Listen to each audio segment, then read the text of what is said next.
Good morning, children. We are going to start chapter number 10, that is gravitation from your NCRT. This is actually chapter number 3rd from physics because first was motion, second was force and laws of motion.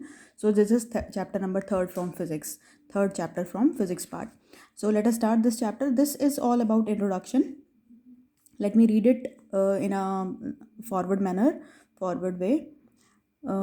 We observe that an object dropped from certain height falls towards the earth. कि कोई भी चीज़ जो ऊपर से नीचे गिराई जाएगी that will obviously come towards the surface of earth. So certain force is responsible for this that we all know, that is the force of gravitation. You might have learned in your junior classes also about this gravitation word कि जो भी चीज़ें अर्थ से attract होती हैं that is all because of gravitational force. Next is we all know that the planets go around the sun. Obviously it's not easy to move in a circular path. Obviously there must be some force on all the planets that revolve around the sun that keep the planets revolve around this huge body which is sun. The moon goes around the earth. Again वही कि satellite है moon एक और वो अर्थ के around revolve कर रहा है, तो ऐसे ही रिवॉल्व नहीं कर रहा, कोई ना कोई फोर्स रिस्पॉन्सिबल है. अदरवाइज सर्कुलर पाथ में अगर हम मूव करते हैं, फॉर एग्जांपल मैंने आपको यू टर्न के भी एग्जांपल कई बार बताए हैं कि जब हम यू टर्न लेते हैं या एक राउंड अबाउट के अराउंड हम मूव करते हैं अगर, तो हमें फोर्स मेंटेन करना पड़ता है and that special force is called as centripetal force that we have done in 8th chapter also. Otherwise it becomes difficult for us to move around a circular path. अगर हम वो force centripetal force apply नहीं करेंगे then we move straight off, हम सीधा सीधा निकल जाएंगे, स्ट्रेट मूव कर जाएंगे हम. Next is, in all the cases, there must be some force acting on the objects, the planet and the moon. Isaac Newton, the famous scientist Isaac Newton, you have studied about Isaac Newton ring experiment. Newton का जो rainbow वाला experiment था, light वाले chapter में 8th class में हम पढ़ाते हैं कि different colours are together when they join together they give white light. So that is all given by Newton. So Newton basically contributed a lot in this physics. Could grasp the same force is responsible for all these. तो Newton ने postulate दिया, Newton ने explain किया कि same force जो है वो इन सब चीज़ों को यूनिवर्स में बांध के रखता है. This force is called as gravitational force. So gravitational force is actually the force which is exerted by any two bodies on each other present in this whole universe. तो जितनी भी बॉडीज़ हमारी universe में हैं जो एक दूसरे को अट्रैक्ट करती हैं, जिसकी वजह से हम एक जगह पर रुके हुए हैं, टिके हुए हैं या अपने काम कर पाते हैं, that is all of because of gravitational force. और अभी यू कैन इमेजिन कि ग्रेविटेशनल फोर्स जो है वो सबसे वीकेस्ट फोर्स है, सबसे strong force is nuclear force. तो न्यूक्लियर फोर्स से 10⁻36 टाइम्स ये जो ग्रेविटेशनल फोर्स है वो आपका वीक फोर्स है. तो इतना वीक होने के बाद भी जब ये इतनी सारी चीज़ों को होल्ड करके रख सकता है, तो you appreciate the beauty of this gravitational force कि how meaningful this gravitational force really is for us or the people that live on the surface of earth and all other celestial bodies. In this chapter we shall learn about gravitation, universal law of gravitation and all the things. So this is first topic 10.1 gravitation. Now let us read that. We know that moon goes around the earth. When an object when thrown upward it reaches the certain height and then falls downward. Obviously ऊपर तो रहेगी नहीं वो, उसको नीचे आना ही पड़ेगा. It is said that when Newton was sitting under, ये आपको सबको पता है कि न्यूटन पेड़ के नीचे बैठा हुआ था और एप्पल गिरा, तो न्यूटन ने सोचा कि जब एप्पल नीचे आ सकता है तो अर्थ क्यों नहीं ऊपर जा सकती, या एप्पल नीचे ही क्यों आया, अर्थ ने इसको अट्रैक्ट किया क्या, if the earth can attract an apple can it not attract the moon. तो बहुत सारे क्वेश्चन न्यूटन के माइंड में आए जिससे बहुत सारी थ्योरीज दी गई later on. Is the force the same in both the cases? He conjectured means उसने फील किया, ही रियलाइज्ड. उसके पास कोई रियल प्रूफ नहीं था, रियल एविडेंस नहीं था, कोई थ्योरीज या कुछ साइंटिफिक एक्सपेरिमेंट नहीं थे, बस उसने रियलाइज़ किया, फील किया. कंजेक्टेड का मीनिंग ये होता है that the same type of force is responsible in both the cases. कि एप्पल का नीचे गिरना या अर्थ का मून को अट्रैक्ट करना वो एक ही फोर्स के कारण है. And we all know that कि that force is actually gravitational force. He argued that at each point of its orbit the moon falls towards the earth. कि सपोज अगर मैं यहाँ अर्थ समझूँ, do not consider this as an example that is being given. Let us एक analogy हम create करते हैं, एक इसी का पैरेलल एग्जाम्पल लेते हैं. सपोज यहाँ अर्थ है और अर्थ के अराउंड ये मून रिवॉल्व कर रहा है. तो जो मून है वो हर पॉइंट के ऊपर, ये जो छोटी छोटी नैरो लाइंस है, consider these as a single point, तो हर पॉइंट के ऊपर जो मून है वो अर्थ से अट्रैक्ट हो रहा है। अगर वो अट्रैक्ट नहीं होगा तो ये मून इस लाइन से स्ट्रेट अवे बाहर निकल आएगा हमेशा, हर बार। पर ऐसा नहीं होता, moon keeps on rotating, sorry revolving around this planet earth. So why does this happen? This happen because there is some force between moon and earth that keeps the moon revolving along with that centripetal force which is required to maintain the motion of moon in circular path. Centripetal force तो है ही है, इसके अलावा gravitational force भी है between earth and moon, उसका कहने का मतलब ये था। But so it must be attracted by the earth, but we do not really see the moon falling towards the earth. moon गिरता है, moon attract होता है, but क्यों नहीं रहा है उसकी तरफ, उसके लिए हमने यहाँ पर ये एक एक्टिविटी करी कि इसमें एक पर्सन एक पेबल को रोटेट घुमा रहा है अपने अराउंड थ्रेड के साथ अटैच करके, और जब उसने थ्रेड रिलीज़ किया तो जो पत्थर है, जो पेबल है, वो स्ट्रॉन्ग सर्कुलर पाथ में रिवॉल्व करता है, घूमता है और हर पॉइंट पर अपनी डायरेक्शन चेंज करता है। That we have done, this is the example of uniform circular motion in that we have discussed in 8th chapter also. तो this was all about centripetal force. Centripetal force is center seeking force, कि center की तरफ bodies attract होती हैं and all that. Next is the stone flies off along the straight line. कब? अगर यहाँ पर आपका जो अर्थ का जो सेंट्रीपिटल फोर्स है वो नहीं होता तो this straight line will be tangent to the circular path. This also we have discussed कि एक लाइन अगर मैं ड्रॉ करूँ which is perpendicular to radius of the circle, तो this line is actually called as tangent. तो circular path में flow कर रहा है ऑब्जेक्ट, और अगर यहाँ पर सर्कुलर पाथ में सेंट्रीपिटल फोर्स नहीं होगा तो object will fly off towards the tangent of the circle. So next is the motion of the moon around earth is due to centripetal force. The centripetal force is provided by the force of attraction of earth. जो अर्थ का gravitational pull है towards moon, उसी के कारण ये centripetal force आया। अगर ऐसा कोई भी फोर्स ना होता तो मून स्ट्रेट लाइन में लाइक टेंजेंट की तरफ मूव कर चुका होता। Next example is it is seen that a falling Apple is attracted towards the earth. ये भी हमने देखा है। तो जब एप्पल अर्थ की तरफ आ रहा है, एप्पल अर्थ की तरफ आ रहा है, तो हमने थर्ड लॉ पढ़ा है उसमें अर्थ को भी तो एप्पल की तरफ जाना चाहिए। एक्शन और रिएक्शन फोर्स जो है हमारे वो पेयर्स में एग्जिस्ट करते हैं, कि अगर इस डायरेक्शन में मोशन हुआ है, एप्पल ने अर्थ के ऊपर फोर्स लगाया है, तो ऑब्वियसली अर्थ को भी एप्पल पे फोर्स लगाना चाहिए और अर्थ भी ऊपर की तरफ जानी चाहिए। But does the apple attract the earth? Obviously earth जो है वो एप्पल से अट्रैक्ट होती है, बट हमें क्यों नहीं दिखता कि अर्थ मूव कर रही है एप्पल की तरफ? Because earth is very massive, बहुत भारी है अर्थ एज़ कम्पेयर टू एप्पल। जो एप्पल है वो कुछ ग्राम्स में उसका वेट होगा, पर जो अर्थ है वो 10⁻24 किलोग्राम्स के करीब वे करती है, और वो हम अभी आगे न्यूमेरिकल्स आएंगे तब आपको पता चल जाएगा वो। तो अर्थ बहुत मैसिव है एज़ कम्पेयर टू एप्पल, तो अर्थ में मोशन नहीं दिखता हमें। अब क्यों नहीं हमें मोशन दिखता?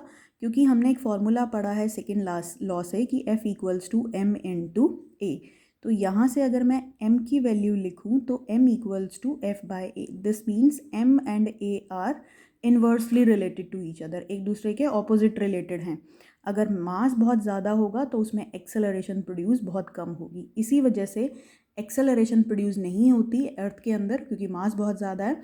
तो we do not see earth to be moving towards an apple. Next is the explanation given to you is based on this question.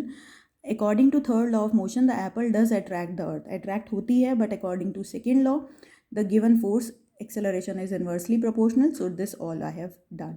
So this question sometimes come कि when earth is attracting an apple and vice versa, then why do you not see not see earth to be attracted towards apple? Why we don't see earth moving towards an apple?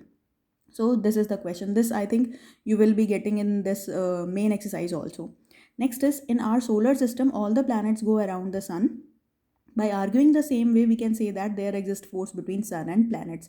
So जो Newton था, he formulated that there is some kind of force present in whole of the universe that keeps the body attracted with each other, and this force of attraction between objects is called as gravitational force, which exists all over the universe.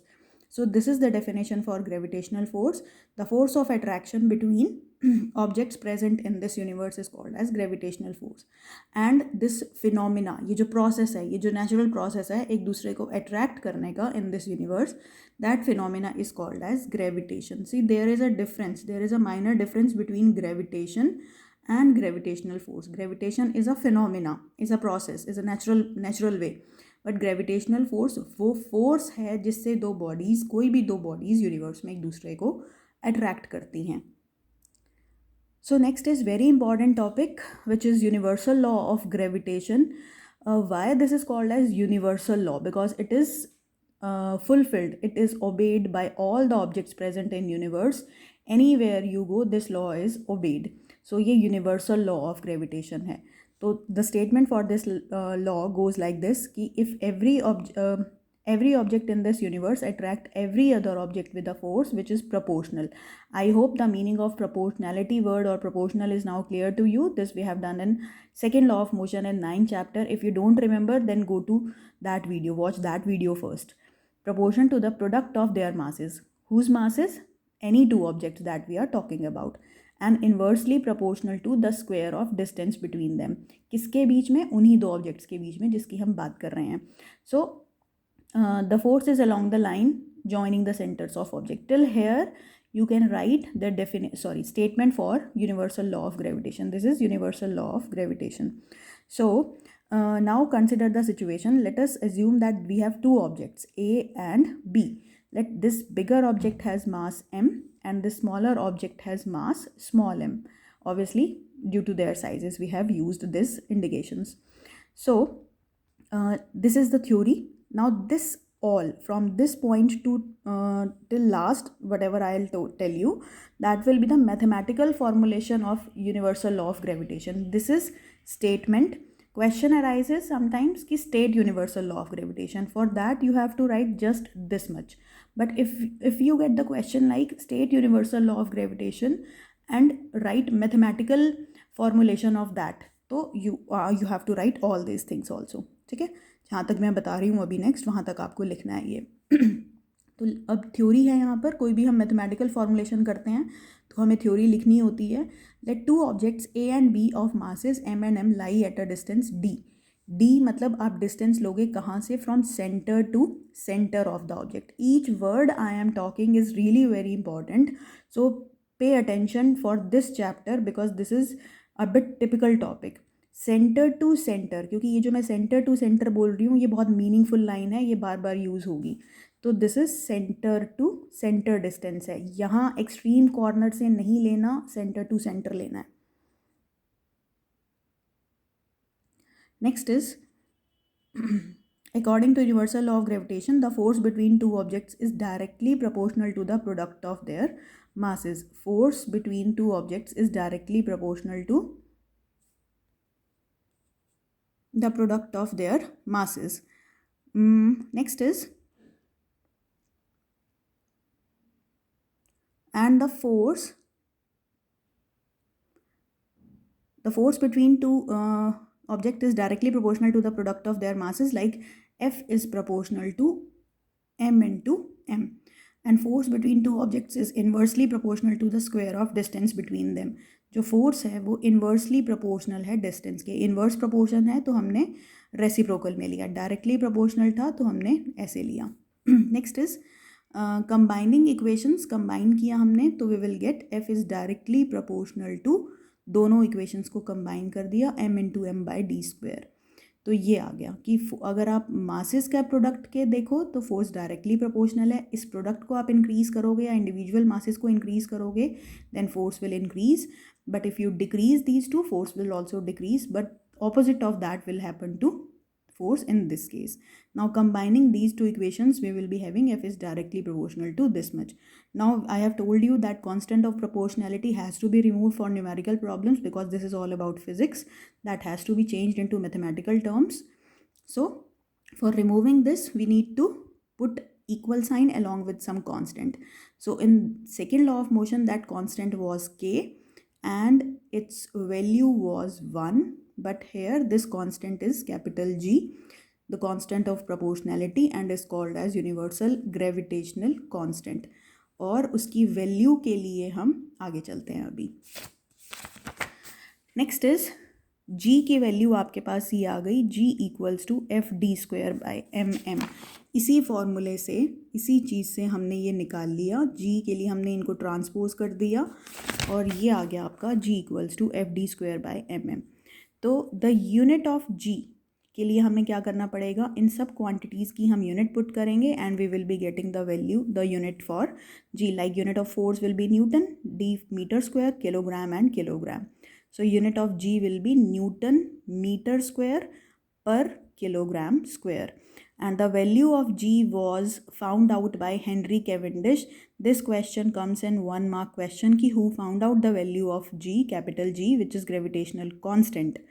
Henry Cavendish, by using a sensitive balance. एक special sensitive balance, special device से उसने उसकी value निकाली and the value came out to be 6.673 into 10 raised to power minus 11. This value you have to learn by heart. याद करनी है आपको, ये अच्छे से याद हो जानी चाहिए ये value आपको. 10 raised to power minus 11 Newton meter square per kilogram square. So next is, we know that there exists a force of attraction between any two objects and compute the value of this force by you and your friend. How will you calculate this value of attraction of force between you and your friend?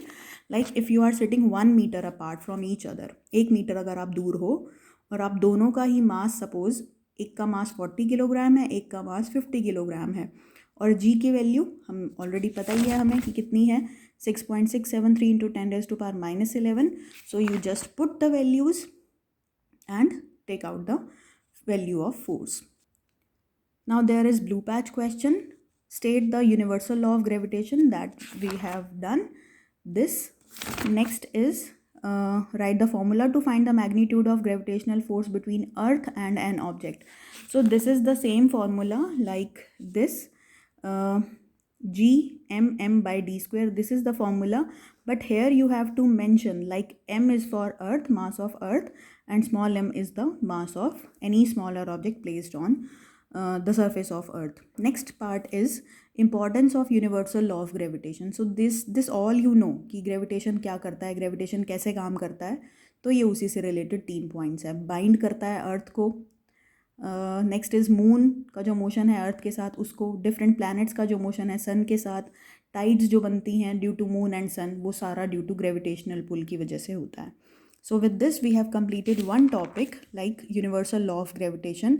In numericals I will discuss these questions like how to solve the numerical problems. So I'll make a separate video for numericals. In that video I'll discuss this part. Next will be your free fall.